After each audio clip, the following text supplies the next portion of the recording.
you should quit your job and become a dating coach. And I said, you should call my mom and tell my mom that I'm going to quit my job as a lawyer to become a dating coach. And then you tell me how that conversation goes and you report back to me, and then I'll tell you if I'm going to do it.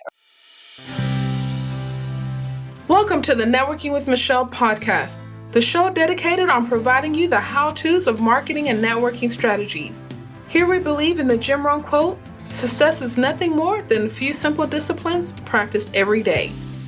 Hey everyone, welcome to the Networking with Michelle show. Today's special guest is Rita Goodroe. She is the founder of Women Business Garden and my new friend, because we were in the Paul Brunson mentoring group. So Rita, welcome to the show. How are you doing today? Thanks. Good. I'm good. Yeah, no, this is fun. This is great. I loved meeting you in Paul's group, so I'm really happy that we could do this. Yeah, so of course we had introductions like 6 months ago, but I was doing some digging and I found out you were a lawyer in a past life. So I'm really more intrigued about your career journey on how you just transitioned. So just spill all the details.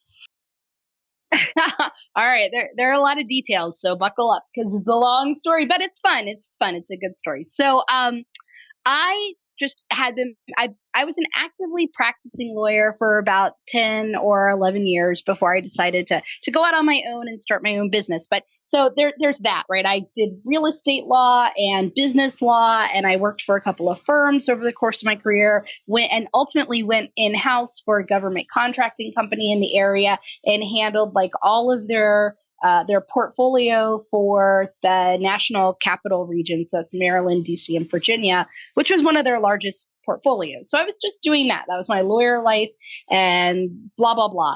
Well, back in 2006, I also was single. I was a single girl, and all of my friends were in long-term relationships or getting married or having kids and everything. I live in the suburbs of Washington, D.C. So everything out here, if you want to meet people and do things, it was all happening in the city. And when people are familiar with D.C., they know by the time I would actually get out to an event, the event would be over. By the time I made it through traffic and got there, it would be done. So one night, I don't know, I was a little bitter that everything was in the city, and I was tired of my friends never being able to go out. So I started a meetup group at 3 a.m. in the morning. I just went online. Meetup was relatively new. And I started this group and I called it Singles in the Suburbs. And hit the publish button and had a happy hour as my first event.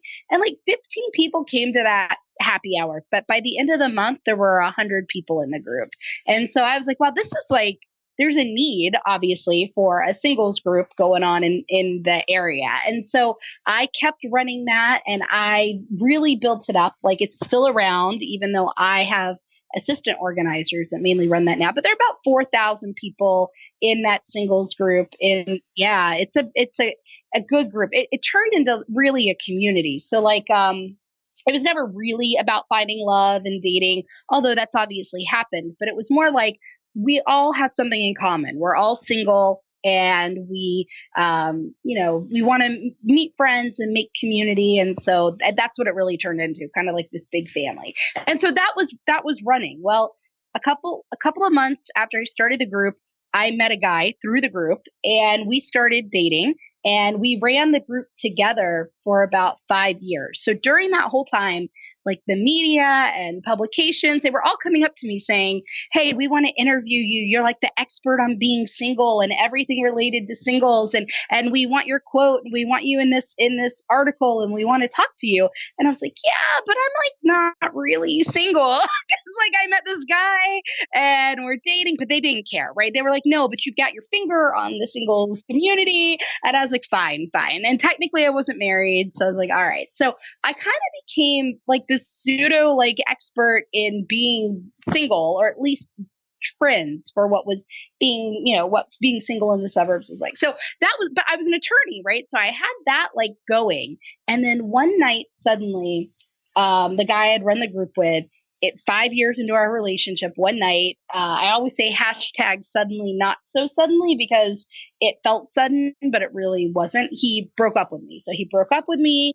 one night I was about to turn 35. I was devastated. I was sad, So the next day I did what any sad girl in her mid 30s would do. I grabbed a bottle of wine and I went over to my best friend's house and just kind of like verbally vomited like my entire life, like all out, right? And the one thing that I kind of came up with there was I had been in 5 long-term relationships over the course of my life. And what they had in common was that they ended and me. And that was the only thing that these guys like had in common.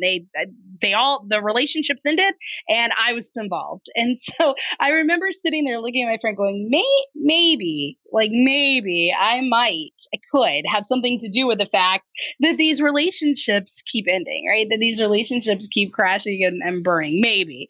So by the end of the bottle, I have wine. I had decided to go on 35 dates in 35 days to celebrate my 35th birthday. I was like, you know what?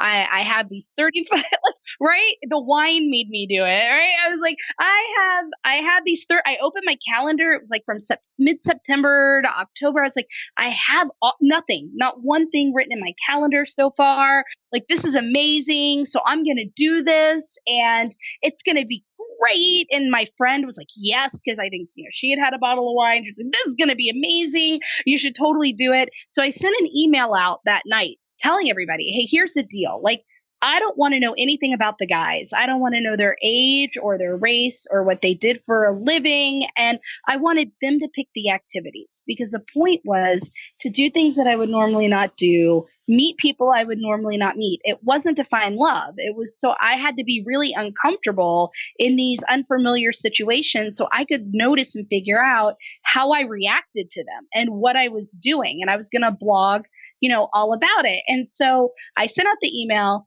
And I woke up the next morning, I kind of had forgotten about it. And then I logged in and I had like 60 or like 62 emails from guys saying, my friend forwarded this to me. It turns out overnight, like friends forwarded it to friends and it got put on the National Press Club mailing list somehow. And it got like forwarded all over. And so like that next morning, I had like 60 emails from people saying, this sounds great. I'd love to be one of your dates. Are you free like September 12th? Right. So I literally just went through and if I had a free day and they were the one to come up on the email, I scheduled them for the date. And suddenly I had, the 35 dates and I was like, well, I guess I'm doing this now. Right. So I did. I went on 35 dates in 35 days. And I swear this is going through. I blogged all about it. And the blogs weren't like, oh, the guy didn't push in the chair for me or he didn't pay the bill. Like, it was nothing like that. It was a guy took me to trapeze school, for example. And I'm terrified of heights. Absolutely. Yeah. Terrified, Michelle, of height. Like, I can't even, like, just terrified. And so there's a video of me on my blog, because my blog's still up, of me at the top of the platform crying for like 20 minutes as the instructor was like, Rita, you could either climb down the ladder that you climbed up. And I looked down that narrow, thin, tall ladder and I was like, nope. And he's like, or you can hold this bar and swing and fall into the net. And I was like, nope. And he was like, Rita, you have to go somewhere. And so I did. I finally did it, right? I didn't do anything you were supposed to do. We were supposed to hang upside down and do that. I was like, no. I swung on the bar, fell into the net. That was it. And this guy comes up to me, my date, and he was like, that was amazing. Way to go. And all I could think of was my ex. All he would have said was, so what? Like, you didn't do what you were supposed to do, right? Like, why are we celebrating that? And so I realized then, like, the importance of being around supportive people and, feeling the fear and doing something anyway. So that was the kind of stuff that I blogged about, right? Each date had a lesson.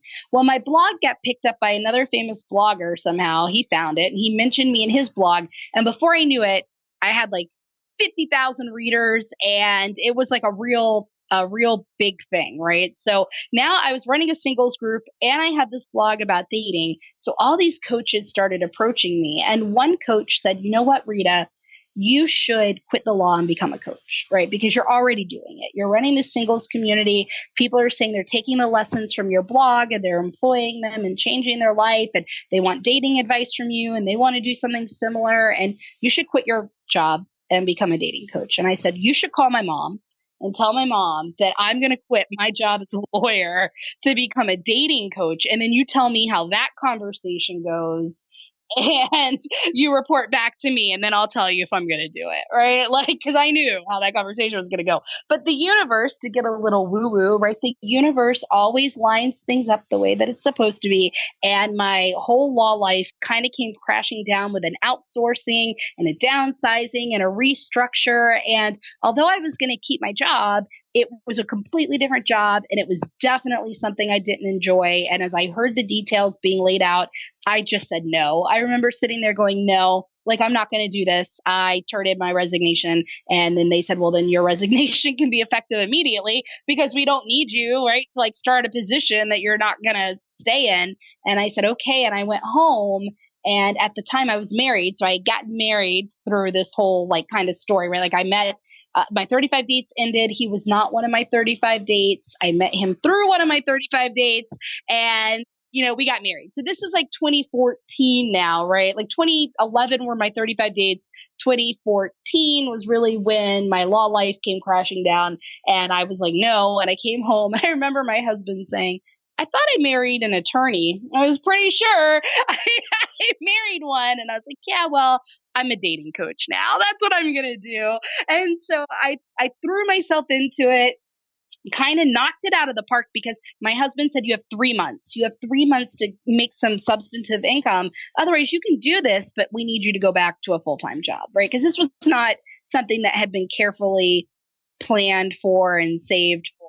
And so he was like, so you got 3 months. So I was not going to go back to the law. So I threw myself into it, and I knocked it out of the park. I ended up being an expert in the Washington Post. I toured on a panel called the Great Love Debate. I was a finalist for the iDate 2014 awards for best dating coach. Like I was touring and speaking. So I had plenty of clients, and it was just very successful. And when I was speaking, a lot of women came up to me, not for dating advice. They said, how did you do it? How did you quit corporate America and build a business and build it so successfully and so quickly? And so I sat down and really started mapping out how I did that. Like, what were the things I did? Marketing and sales and all of this stuff from way back when I had run my own law firm, from building up singles in the suburbs, from everything, my blog, from everything I had done. I really mapped it all out. And I started coaching women on how to start and how to grow their business, because they're all very good at doing what they do, but the admin business building stuff is not something that comes naturally to a lot of people. So I started coaching people on that, and I decided I wanted to connect these women together. So I formed the Women's Business Garden, it started as a free community. It's still a free community, but it was only ever supposed to be a Facebook group, like a free Facebook group where women could come in that I was working with, meet one another, connect, and build community with each other. And that has blown up. I have got thousands of women from all over the globe.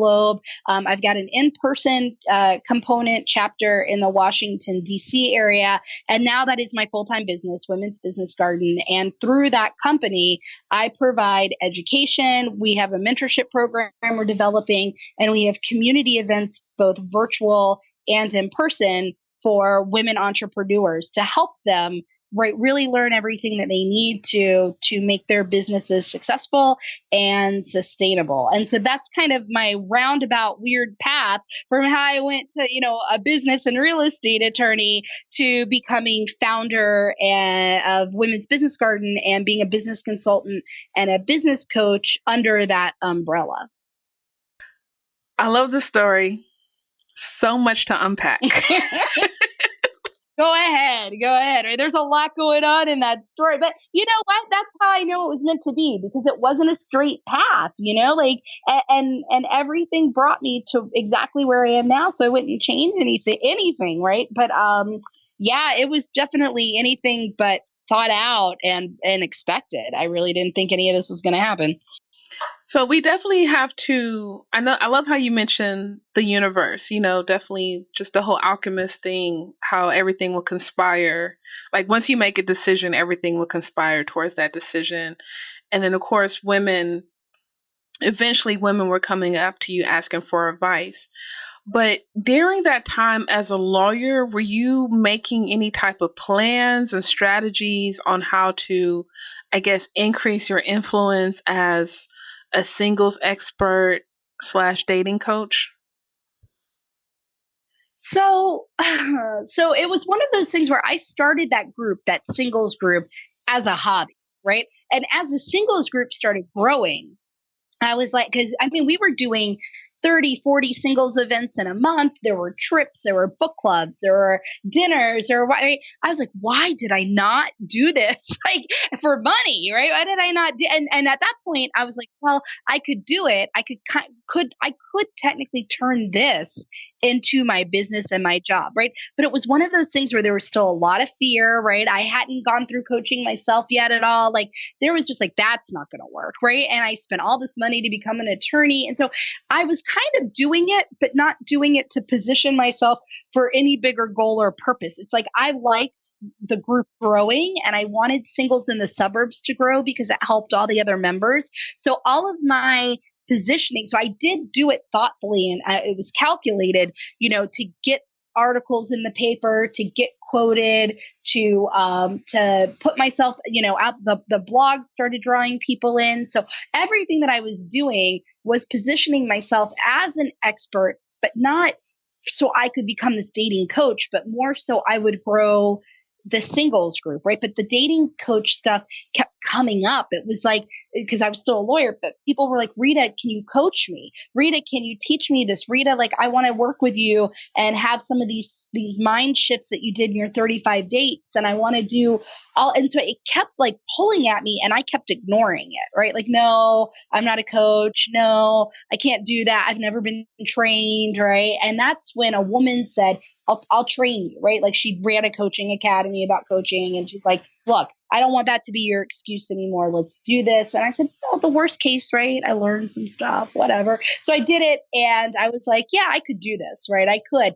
And I still had fear and I was still not going to quit my job, even though I now had a community of thousands. I had plenty of people emailing me saying, hey, Rita, would you coach me?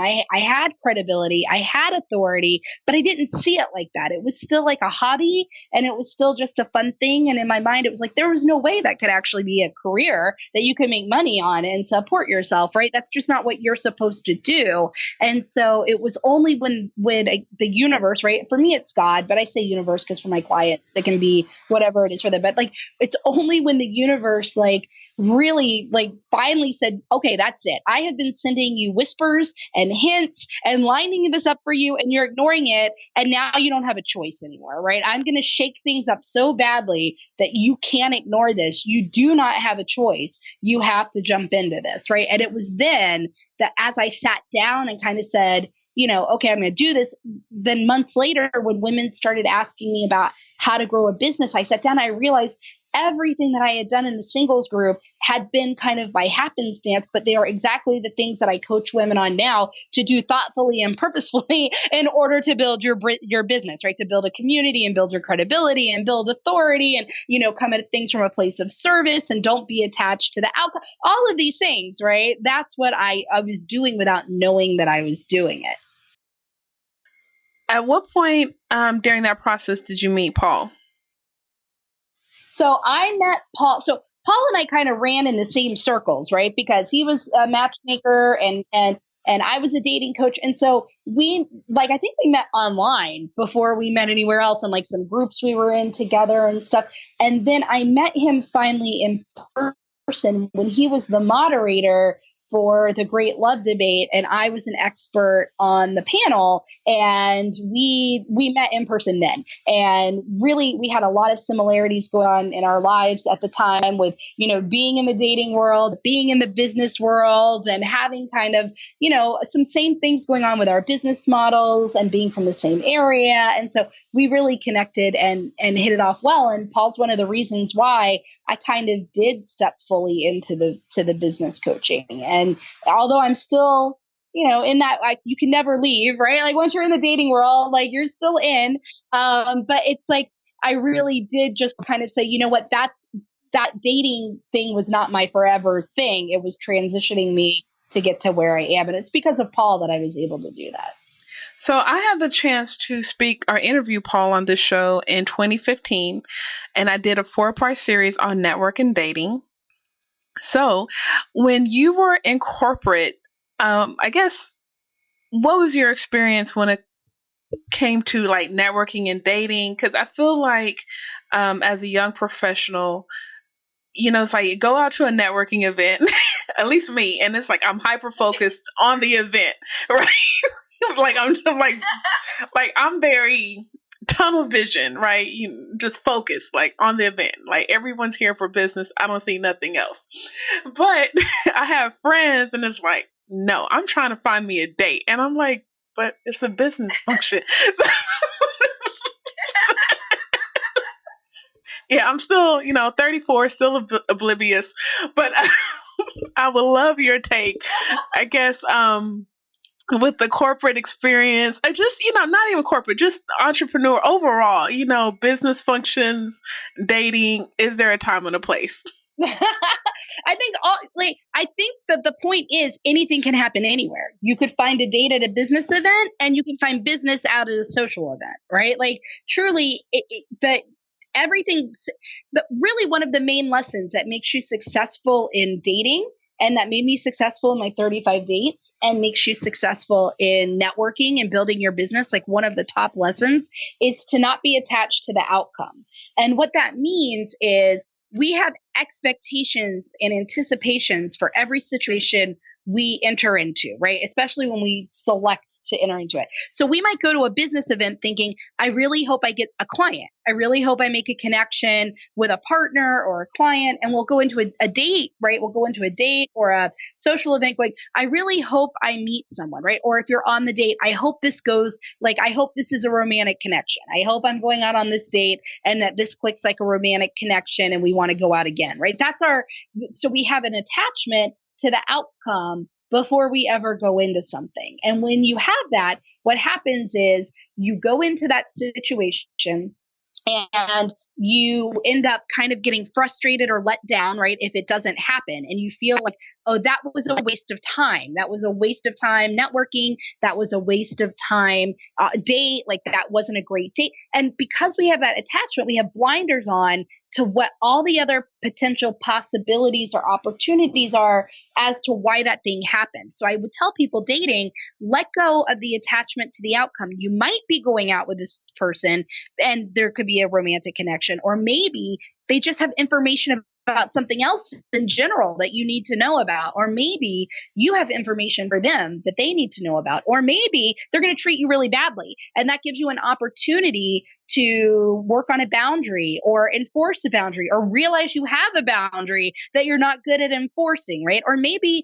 you're not even going to know, but you impact their life in some way. You help them and you changed them that day and they walk out a changed person because of the interaction. Like that person crossed your path for a reason, but you don't know the reason why. And it's the same thing in business. Like when you go to a business event and people come across your path and you're talking to them, it might be because they could be a potential client and it might be because they could be a partner, or maybe you have information about something that they need, or they have information for you, or you're going to learn how to enforce a boundary or something that makes an ideal client or doesn't make an ideal client, or maybe you just give them something that they needed in their life to go forward. Like you don't know why. So instead of going into it with an attachment to the outcome, you have to ask yourself, I wonder why this particular networking event crossed my path. It could be for any reason at all. And I'm going to be open and looking, right, for all of the reasons instead of having the blinders on and only looking for the reason that I was anticipating or expecting. So if you can go into it that way, right, then yeah, there's no reason why you might not find a date at a networking event or why you might not find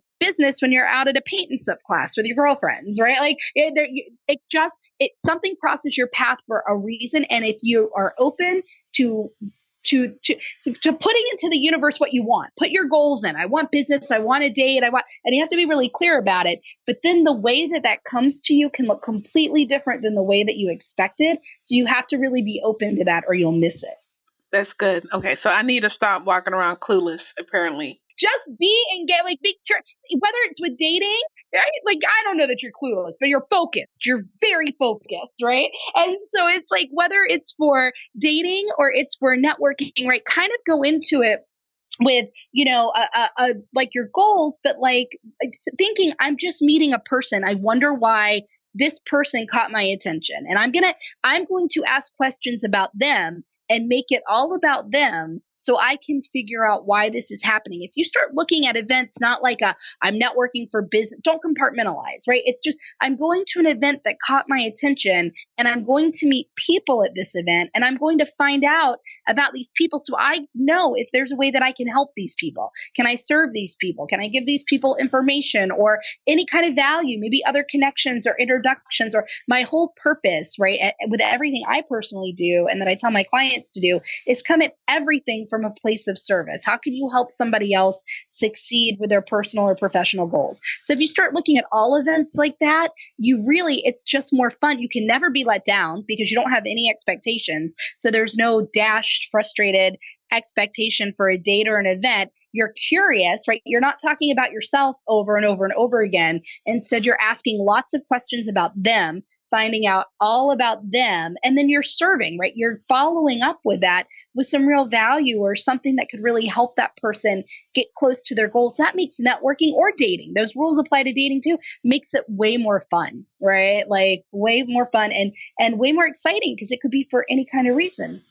All right, so you're the business and dating coach, right? Well, it's really funny. It's really funny because I was going around doing the date coaching and talking all about dating, and women started coming up to me saying, wait, okay, the dating stuff's cool, but how did you grow your business? So now I tour all over the world talking about building your business, right? And then women come up to me and say, yeah, that building the business stuff is kind of cool, but can I talk to you about the dating? And I'm like, are you kidding me?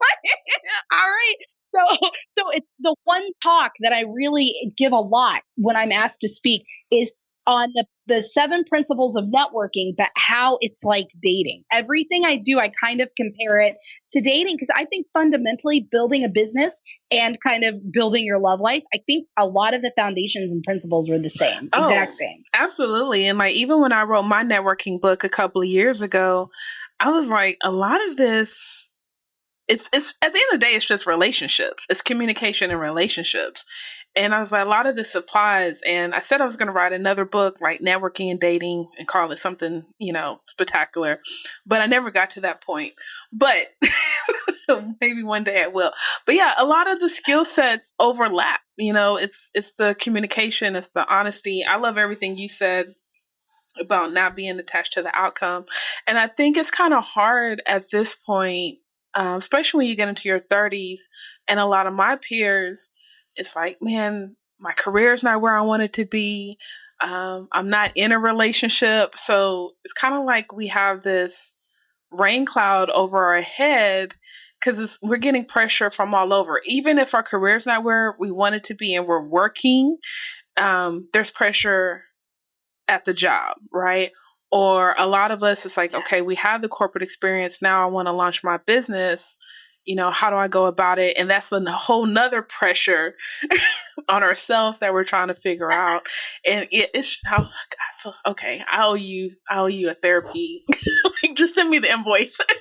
No, but it's right. You're right. The pressure is real, right? But as you know, when you react to pressure and you come at anything from a place of being pressured or feeling pressure, whether it's building your business, trying to advance in your career, trying to get a date, right? It's not going to go well. It's not going to, you have a different energy. It's kind of a needy energy. You're putting kind of the wrong signals out there and you're not going to attract back what you're looking for. So that's where it really is on individual people to stop and say, wait a minute, like I can take personal responsibility for exactly where I am in life.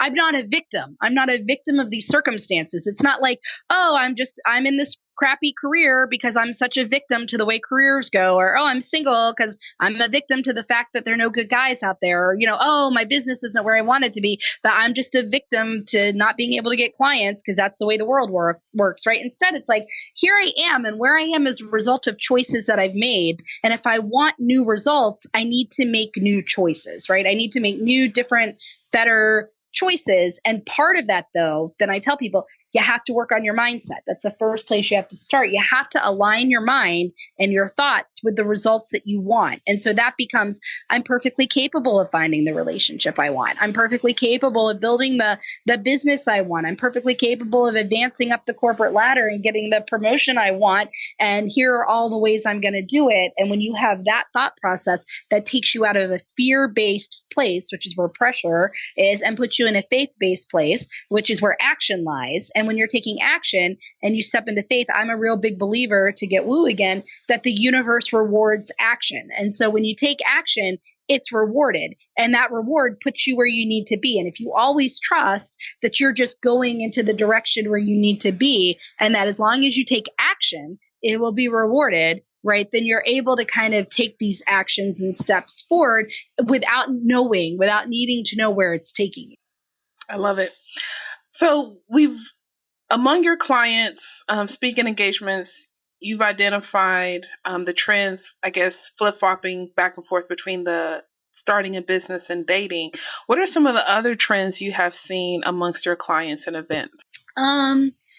Since my clients are women, right? All of my clients, I have a few men, but for the most part, my clients are women because I market to women and I run the Women's Business Garden, which is for women. And so I'm really kind of heavily submerged in the world of women entrepreneurs. And so I'm going to speak to that question from a place of being specific, kind of things that are specific to women entrepreneurs, while recognizing I'm being general, and this does not apply to all women entrepreneurs across the board, and everybody's different, and I understand that, right? So I'm not being, I'm not generalizing, but for the most part, the biggest thing that I notice is women have a lot more guilt, right? When it comes to whatever they're doing, guilt, whether it's for putting aside time and doing the things that they need to do to reach the goals that they have. So whether it's going out and doing the things they need to do to find a date, or setting aside the time to build a business, or, working their way up the career ladder, there's usually a lot more guilt involved with that for women than men, about putting themselves before their family, or putting themselves before their friends, or putting themselves before coworkers, or putting themselves before there's the extreme guilt that's kind of rooted in coming at things from a place of service, right? Being a people pleaser and wanting to please people and wanting to, that's rooted way, way, way back in history, that women were the caretakers and caring for people. And I think over the course of time, that's had a detrimental effect, right? Where women don't want to put themselves first and feel guilty when they start taking steps towards what they want. So that's a trend that has been around forever. And that is, I think finally starting to come out in a way that women can talk about it and realize, there's a difference between, let's call it self-love, although I'm really not a fan of that phrase, but like self-love versus selfishness, right? Like selfishness. But that's a trend. Another trend is women just don't want to ask for the sale.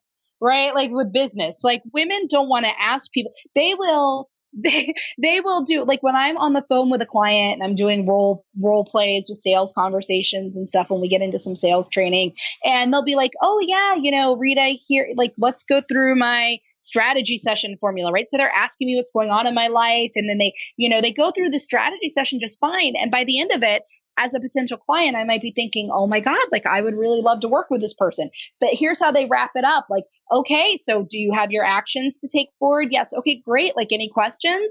Well, no, not on that. Okay, great. Well, I hope that you do well, and I hope that this works out great for you. And I would love to keep in touch with you, and I'll talk to you soon, right? They're not like, so would you like to work with me, right? Like, I think we would be a great fit. Would you like to hire me as your coach, as your marketer, as your PR person, as your whatever? Would you like to hire me? They're not asking that question. And so the people are kind of like, oh, okay, bye, and then it's like the momentum goes away, and they had just asked, right? So that's rooted in a bigger problem, though, that's still rooted in the guilt, which is asking for what you want, right? And being comfortable with it, and being comfortable with the response, right? Whether it's for a date or whether it's for business, or so not asking for what you want, which includes charging, right? The rates that you want, that you feel that are in alignment with what you think you're putting out there. So asking for what you want is something that women struggle with, whereas men on the whole,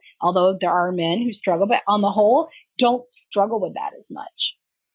Yeah, that's very true. I think one thing, recently I was introduced to Robin Crane, and she was stating that lots of times when you're starting out in business, what happens is we don't, because she focuses on women as well. It's like we don't know what to charge. Therefore, we're always going to our competitor's website, or we're calling our competitor and we're digging for prices. And then they're like, okay, well, if they charge $100, I'm going to charge $89. And she was like, no, you shouldn't, your competitor's not going to tell you what to charge. Right. Well, and here's the thing, right? Most people are underpricing themselves. So that includes your competitors, right? So if they're already underpricing themselves and then you're trying to undercut them, you're just really underpricing yourself, right? And you reach a point where people are like, well, what she has must not be good, right? Because I feel like, so there's psychology of sales, psychology of pricing, psychology of everything, right? And that's another whole podcast for another whole day, but she's absolutely right. Like, instead of looking to your competitors, right, to determine your value and your worth, and again, dating, business, like, instead of looking to other people to determine how worthy you are, how valuable you are, you have to look at you and what you bring to the table and what you're doing and what the results are and what is the value of that result to the other person, right? Because I could give you a formula, right, on how, let's pretend that this really is something that exists. I could give you a formula on how to grow your business, right? And to you, that might be worth $500, and to somebody else, it might be worth $20,000, right? It's all relative. It depends on the urgency for that person, what they're looking for, what they need, and so the value isn't a fixed point. It's something that is dependent upon, right, the person that you're giving something to, because I come at selling from solution selling. I'm not selling a product or selling a service. I'm providing a solution to a problem. And when I provide a solution to a problem, the value of that solution can change based on the urgency and the level of the problem in a person's life, right? So if I look at my competitors for that, there are plenty of business coaches out there, but almost all of us have completely different target markets, right? And even that, we have more different ideal clients. And so maybe their ideal client, a certain service or certain solution, is really only a value of X for the most part, whereas for me, it might be a different value based on who I'm working with. Or maybe it's more than just what I'm doing. It's the way I talk or my personality or how I deliver it or so you have to look within and say, what is the value that I'm bringing to the table? And then what is the value then of the ultimate life result that happens for this person from this thing that I'm doing, and have them tell you what the value is. This is where market research is so important. Ask them, what is the value in that? What would you pay for that? Like, they will tell you, and it's always more than what you were going to charge. Always, every time. Oh, I love it. I love it. Rita, I got to ask, we just finished coaching. What's next? What's next for you? Oh, wow. So, I actually have gotten a lot of speaking engagements lately, but my main thing is always Women's Business Garden, right? So I have there are two programs that I run pretty consistently, and they're coming up again. So like in September, I have a program called 100 Days to Bloom Your Business, and it runs the last 100 days of the year. And it goes over almost every single area of a business that you would need to either start it from the right foundation, or if you have one, really take it to the level that you want. So everything from ideal clients to pricing to sales to objection, like everything. So that's coming up. So I'm gearing up for that. I've got a mastermind group that I run, and that is up for people to register every 6 months. And so that comes up for more people to join in October. So I've got my higher level mastermind group. I've got the 100 Days to Bloom Your Business. And then it's always just events, and workshops galore for the members of the Women's Business Garden. Awesome. How can people get in touch with you? The best way is to join. If you're a woman and you're an entrepreneur or freelancer or contractor or consultant or whatever, right? Or thinking about starting a business, anything at all, dealing with that, you could join Women's Business Garden on Facebook. Right now, I would normally give you my website, womensbusinessgarden.com, but it's down. It will be up in like 2 weeks. I've got a web designer redeveloping the whole thing. So right now, the best way is just to go straight to us on Facebook, put Women's Business Garden, look for the group, request to join, and just jump in and introduce yourself and start participating there. If you're in the DC area, you can also look on Meetup for Women's Business Garden and join our in-person meetup. And if you just want to talk to me, I'm everywhere on social media with the name @Rita Goodroe, all one word, or you can email me, Rita@womensbusinessgarden.com. And we'll definitely have those links in the show notes. And your website should be up. Hopefully, it should be up by the time we release this episode in September. And y'all make sure y'all follow Rita on Instagram. She has great videos and inspirational quotes with great captions, detailed captions to get you motivated. Rita, I just want to acknowledge you. You are powerful. You are containing yourself in our group. Thank you. Yes, there were a lot of really great people in our group, right? That it was very easy to sit back and let others just roll because so many amazing people in that group doing amazing things that I loved learning what everybody was doing and kind of, what was going on in their world. And it was just, it was a great group to kind of be part of and be more active, as an observer. Yeah, you got it. You got it, girl. You are powerful. You are dynamic, and I love it. This was a pure joy. Final question: how do you define success? Oh, right.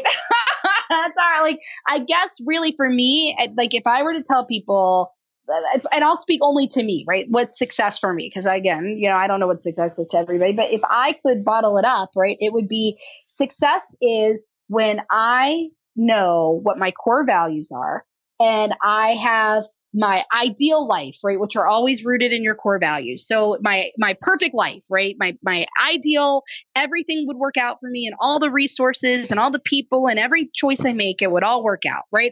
When my actual life is in alignment with my ideal life, then that's success, right? Like when I am making, and it doesn't have to be exactly the same, when I'm making choices every day that are in alignment with my ideal life. So when I say they don't have to be the same, some people go, but Rita, my ideal life, I'm on an around the world cruise. And in my actual life, I can't afford the time or the money for an around the world cruise. And I'm like, okay, let's just put aside the time and money thing. Why do you want to go on the around the world cruise? Well, I'd like to experience other cultures. Okay, so what's one way right now in alignment with your current time and money situation that you can experience other cultures? Well, I could go to this group. I could take this class. I could, go to this discussion. Okay, great. Do those things, right? It might not be the same thing in your ideal life, but it's something that is in alignment with your ideal life. So the more that I'm able to be making frequent, constant choices, the more that my actual life is in alignment with my ideal life, right, then that's success to me, because that means I'm living in accordance with my values, and that opens the door for everything. That's a great perspective, a great breakdown, because I think what happens with us is we don't know how to close the gaps. And you just provided a great breakdown on how to close the gaps. Like, you can't get on the cruise today, but what are the things that the small steps you can take right now that will lead you to the point that you can get to the cruise, to gain that experience, to gain that culture. Yeah. Like maybe you can even just research the price of a cruise, right? That's something in alignment with actually going on the cruise. Or maybe that's something you can't even do right now, and then get something that gives you the same why. There's always a reason why you want something, and there's something else that can give it to you immediately. So why are you not doing the things that can give you that thing immediately while you're working towards, right, the ideal thing itself? Small steps, people. Small steps. Small steps. Baby steps every day. I love it. I love it. Hey, everyone. Remember, I believe in you. Personal connection leads to influential network. Thanks for networking with Michelle.